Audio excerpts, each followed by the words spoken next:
Hey there, I'm Machine Pun Kelly, and today I want to bake for you what I have been trying to get to the perfect loaf of bread.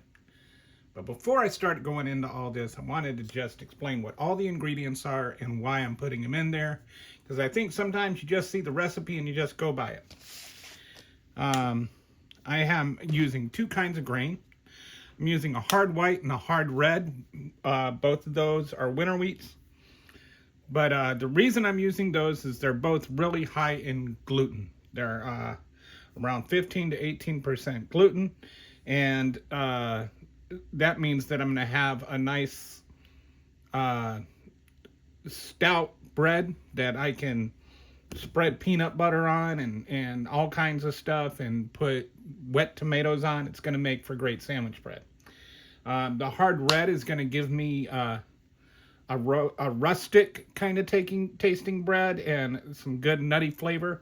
The white is going to give me more the color I'm looking for, where it looks more like traditional sandwich bread.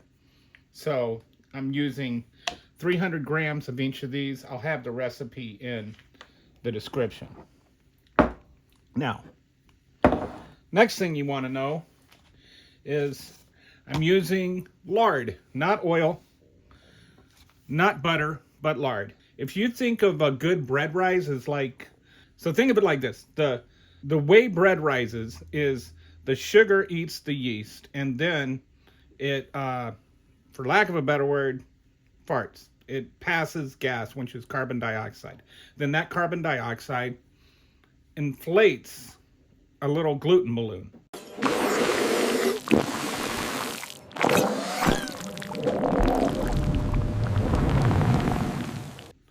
And all those little gluten balloons form into a systematic pattern, and that becomes your breadcrumb. So you want certain things. You want some good yeast food, and you want a nice stretchy balloon, and you want to have a nice organized layout of your balloons, because that's what becomes your crumb. So each of these ingredients that I add have a specific purpose in making a good breadcrumb. Having a solid fat versus a liquid fat means that you're going to do a better job of keeping your little balloons separated when they form. So then you're going to have a more even crumb. If you ever see a bread where you've got like the big holes in it, that's because a couple of those balloons got together, had a little party, and then they blew up together. And so now you've got like a big cluster of balloons instead of a nice system, a nice pattern of balloons. Solid fat helps with that. The reason I'm going with lard instead of butter is lard keeps better outside of the fridge. So the milks in the butter can spoil. So you'll get more, like a day or two more out of your bread if you use lard instead of butter, and it has a more neutral flavor. Having said that, I'm also going to add buttermilk powder. And the reason I'm adding this is it has the lactic acid in it. And what that does is it acts on the gluten to, without going into a bunch of chemistry, make it stretchier. It gives you a more elastic balloon so that the balloon can inflate better, which means you get better rise, which means you get a better loaf of bread. So I'm going to add about a quarter cup of this. The next thing I'm going to add is called sunflower lectin powder, and this is what you call an emulsifier. And what that does is it's like the marriage counselor for your bread. You've got fats like your lard, and you've got your water. And what this does is it takes these two things, the water and the fat, that don't like each other, don't get along, and it joins them together. It has agents which bond to both water and fat. And so this, lectin powder helps bring the whole marriage together. If you don't have sunflower lectin powder, you can just use an egg. But again, I'm also looking at something that can keep outside of the fridge for more than a day or two. So this is diastatic malt powder. This is made from barley. And essentially, if we're going to say that the yeast farts that create the carbon dioxide or the magic makes the bread rise, these are yeast. This is yeast beans. These give the yeast the gas. They supercharge your yeast so that you get an extra rise out of it. And finally, I'm just going to add a bit of vital wheat gluten just to get a little more rise, get a little more strength to my bread. Depending on the kind of wheat you use, I could probably get away without using any gluten, but I just like to have that little extra tinsel to it. But if you're using just hard white and hard red, you probably don't need any gluten flour. I'll use more of it if I'm using like a barley, which has less gluten, or even like a kamalt, which it has gluten, but its gluten is like shorter, for lack of a better word, and so it doesn't have the same properties, and so it's helpful sometimes to add a little bit of gluten to your bread. I think I'll probably just be adding like a tablespoon to this loaf. And this, I think I'll add a teaspoon, and this teaspoon. So next thing I'm going to do, I'm going to go ahead and mill up my bread, combine the ingredients, and I'll show you how I'm going to do all that. Just going to take a couple of seconds to set up here. So the next thing I'm going to do is I am going to mill my flour, and I have here a Nutrimill. This is one thing that I think every kitchen should have is a grain mill. I chose this one after a lot of research. I chose this about 5 years ago when I first started looking into milling my own flour and everything. There's a couple of things I like about this. One is you have a lot of selections in terms of how fine you want your grain. So you've got a motor speed and a feed rate. And the lower the feed rate and the motor speed are, the finer your grain is going to be. Or the further to the left, I should say. The top one, the motor speed, if it's all the way to the left, that means the motor is at its max. The feed rate, if it's all the way to the left, means that it's feeding through slower. So if it's all the way to the left, it means it's going through slower and the motor's up higher, which means you're going to get a finer mill. If you turn it all the way up, the feed rate goes faster. If you turn the motor all the way to the right, then that means the motor's going to go slower. So that means if you want a very coarse grain. So, for instance, if you're making grits, you might want a coarse grain. If you're making pasta, you might want a fine grain. So if you want something in the middle, you'd go for the middle. Like if you're making bread, for instance. You want it to be somewhat stout, but you don't want it to be coarse.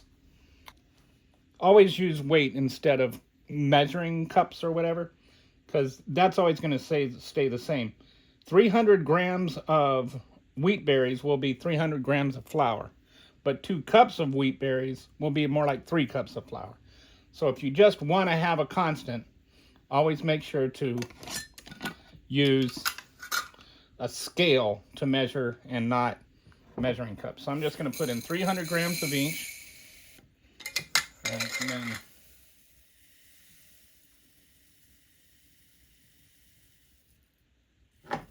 And I'm just going to stick my nice clean hands in here, and I'm just going to mix that up a little bit. And then I'm going to pour all of those in here. And I'll let you take a look at what that looks like. See, it's just all in there. And then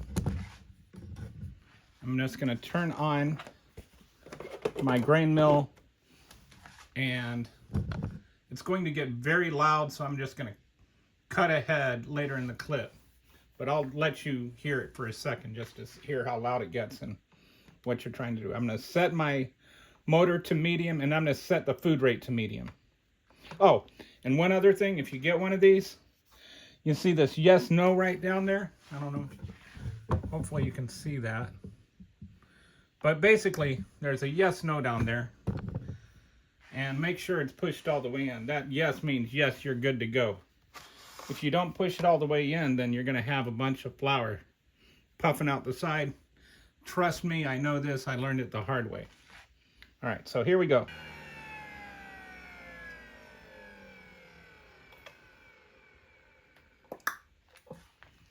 All right, so now that's all done.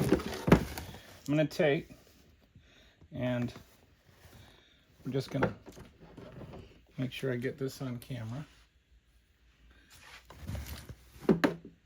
So there's this thing right here, and you just want to take this off, and carefully, because otherwise you might get, if you're not careful, you might get flour everywhere.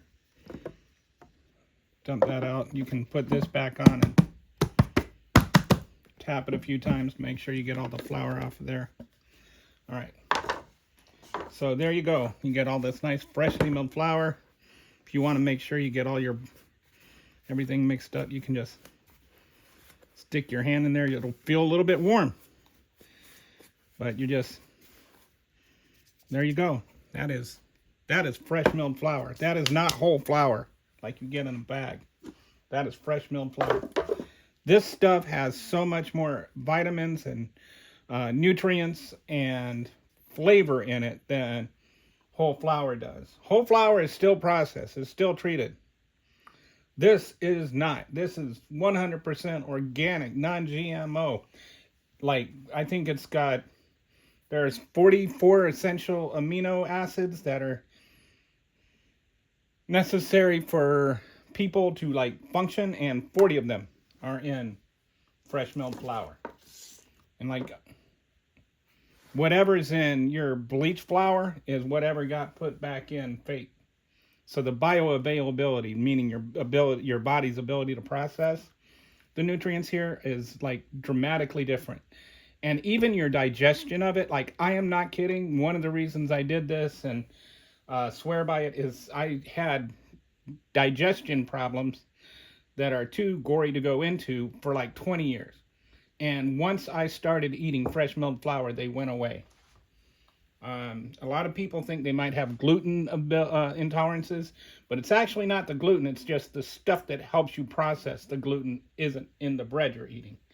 There are legitimate gluten issues. I'm not saying there aren't. I'm just saying there's a possibility that a lot of people that think they have gluten intolerance or wheat intolerance are just have a processed, chemically altered flour intolerance. All right, so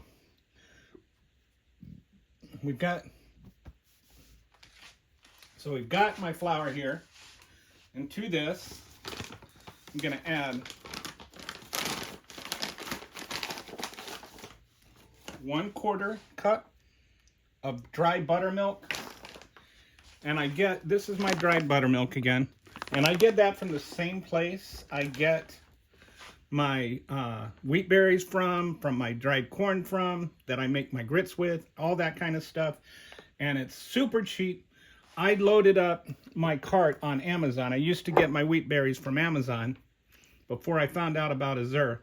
I loaded up my cart, and it was $260, and then compared a cart, exactly the same thing, to Azure, and it was $98. So I'm going to have a link in the description. Go ahead, click on that link, and you'll get a discount.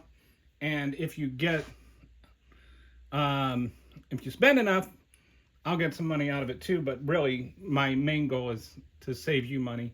Same thing goes with the Nutrimill, and in a minute, my mixer. I also have an affiliate link for Nutrimill that you can save some money on. And I was not reached out to by either one of them. I reached out to them to ask if I could be an affiliate because I want to pass on savings if I can, especially in this economy. Which, by the way, if you go to the store and you buy a loaf of Dave's bread, you know, which is about the healthiest bread you can store by, which is nowhere near as good as this. And it's like $7 a loaf. But if you need to buy healthy bread, I'd say Dave's is the best you're going to find. But even that is not on this level. So now I'm going to add a teaspoon of diastatic malt powder. I'm going to add a tablespoon of gluten, which I'm just going to add 3 teaspoons, which is the same thing. And I'm going to add,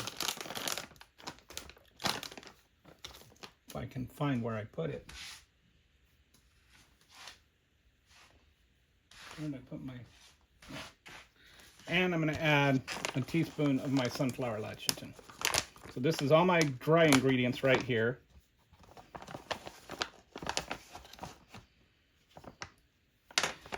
And I'm just going to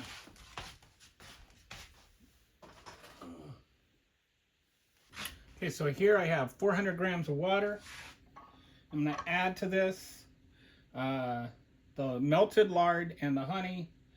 It's about 100 grams. It's 3 tables, or I'm going to add 4.5 tablespoons of melted lard and 4.5 tablespoons of honey. I combine them in this bowl because it makes it easier to pour the honey out if the lard is there, but I melt the lard first. So just a little nifty trick for you to make life easier. Right now, this is my artiste. I loved this the first time I used it. It just gave me the best loaf of bread I ever had. So I looked into why I was the case, and it's, if you notice that it has these feet at the bottom, and so it's kneading the dough from the bottom, not the top. And what that does is it gives it more of a emulating hand kneading, and it keeps the dough cooler. And so then what happens is those yeast farts I was talking about, those don't happen until it's rising. It doesn't happen prematurely. And so it actually preserves the yeast and the rise for when you want it to kick in. Okay, so I've got everything ready to just mix up a little bit. I'm putting on my lid here, a little splash guard lid just to keep it from splashing. I'm just going to put this on like 2 for a couple of minutes.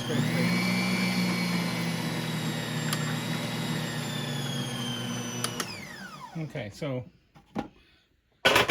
that's close enough for government work. Now what I'm going to do, I'm going to add all my dry ingredients. And one of the reasons that I really prefer this to my KitchenAid is it's so much easier to just like dump in the dry ingredients. I'm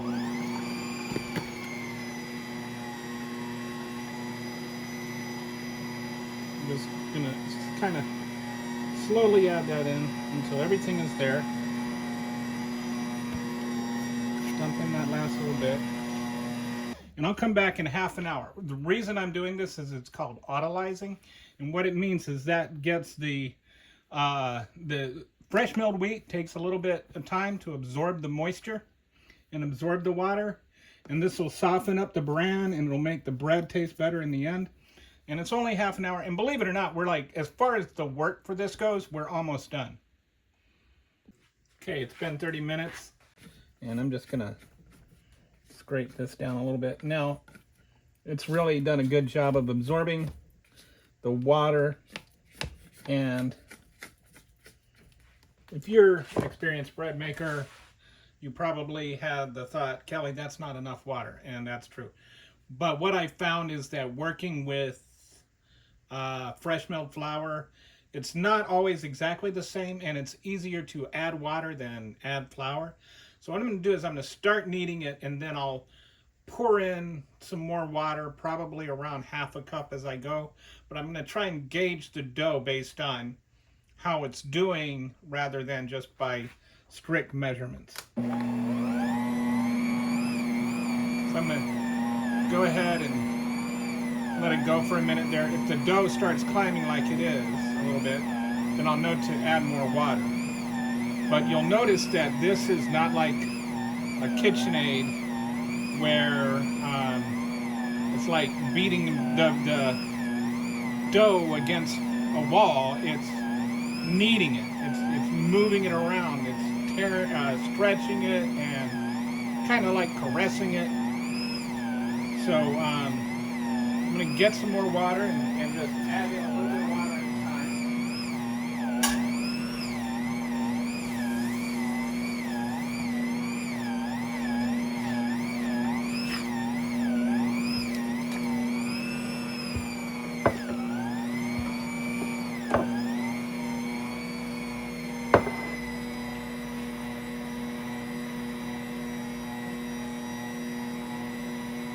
Oh, whoops.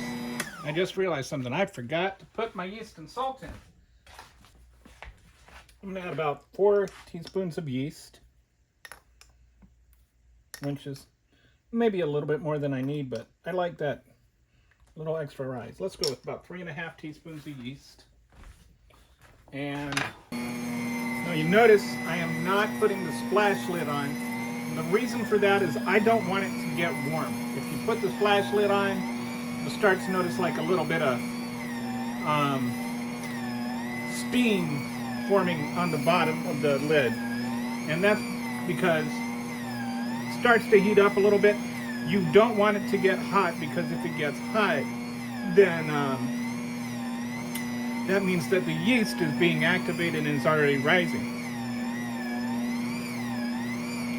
One of the things I really think it makes the big difference with the Artis versus a stand mixer is that the average temperature after you're done, like in a KitchenAid stand mixer type thing, the dough will be about 10 to 15 degrees warmer than with the Artis. So with the Artis, you're actually saving up all that yeast fired energy for when you're actually waiting for the dough to rise. So we're going to let this go for about 3 or 4 more minutes. It takes about 6 minutes altogether, and we're looking like the dough is going to come out pretty good here with the extra water that I added in. It ends up being about 4.5 cups, give or take. The hydration level is a little bit higher than just like straight wheat, because I have the buttermilk powder, and the buttermilk powder also absorbs some water. And you know, you just never know. It depends on what kind of wheat you use, what day it was harvested, or whatever. There's all kinds of little variables you can't account for. So you want to kind of know what you want your dough to look like and wait for it to look like that. So when it gets to where it's clearing the sides, you can go ahead and do a windowed pane test. And that means you're able to get it to where it's almost paper thin if you pick it up and pull at it without it tearing. So that's pretty close. It looks like it's going to need another minute maybe.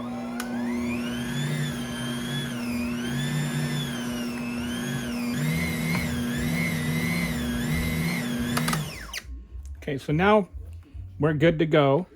We've got a nice ball of dough, and we're just gonna put the lid on here. I'm just gonna do one more window pane test. Yeah, see, that's nice and all works out. So we're just gonna put the lid on here. We're not worried about the heat now. And we're just gonna let that sit for about 20-30 minutes until it rises, until it doubles in size. Okay, I've roughly doubled in size, so I'm gonna go ahead and I'm gonna just take out the blade and take out the dough.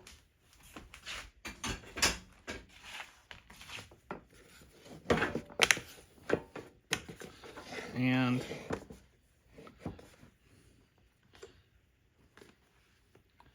just gonna basically just punch the gas out of it a little bit. Then I'm gonna form it up more or less into the size of the loaf pan.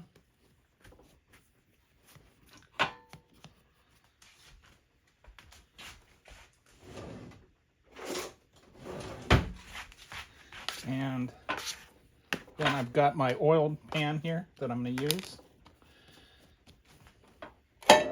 This is a Pullman pan. I've got a lid right here that eventually will go on it. But I want to have it be roughly the same size and want it to be more or less even. And I'm going to drop it in here. And then I'm going to put it in the fridge to proof for a while.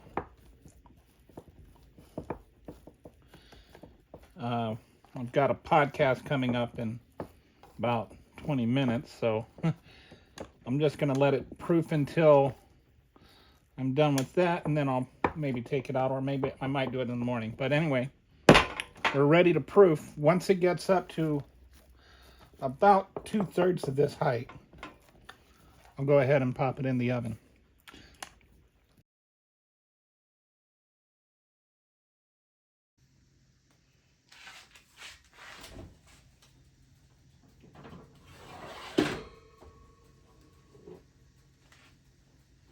So apologies, but I forgot to film the part where I put it in the oven.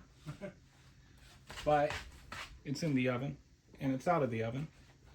And now I'm taking it out and just gonna pop the lid off and see what it looks like. Oh my goodness. Doesn't that look pretty? So I'm just gonna check on the temperature here. I want it to get to 190 degrees. So we're gonna see where that is, and then if it's good, it's done. If it's not, so we're at 194, 196, and we'll try one more place. Yeah, we're at about 201 there. So we're all done. I'm just gonna let this sit here and cool for a few minutes. I put it in the oven at 350 degrees for 45 minutes. And you can see the Pullman loaf, or the Pullman pan with the lid did its job. I've got a nice square loaf. And after it's cooled a few minutes, I'll pull it out. Once I'm ready, once it cools enough, I'll go ahead and take a slice and show you what it looks like. All right, so we're ready to cut into this now. It's looking pretty good. We'll see how it is once I slice it open, though. See what kind of crumb we got. It's cutting pretty well. It's not feeling too soft or too firm. Wow, look at that. That is really, oh, see there, look at that crumb. Look at that. Look at that. That is just a perfect loaf of bread. And that's what happens when you manage your yeast farts well. So I'm going to go eat this. Well, actually, let's try this. You couldn't see me take a bite out of it. But there's a bite I took out of it. When you get a really, really good loaf of bread like this, you can almost eat it. Well, I do. I'll eat just a piece of bread as a meal. No butter or anything. But I think I'm going to have a sandwich on this since I made it to be sandwich bread.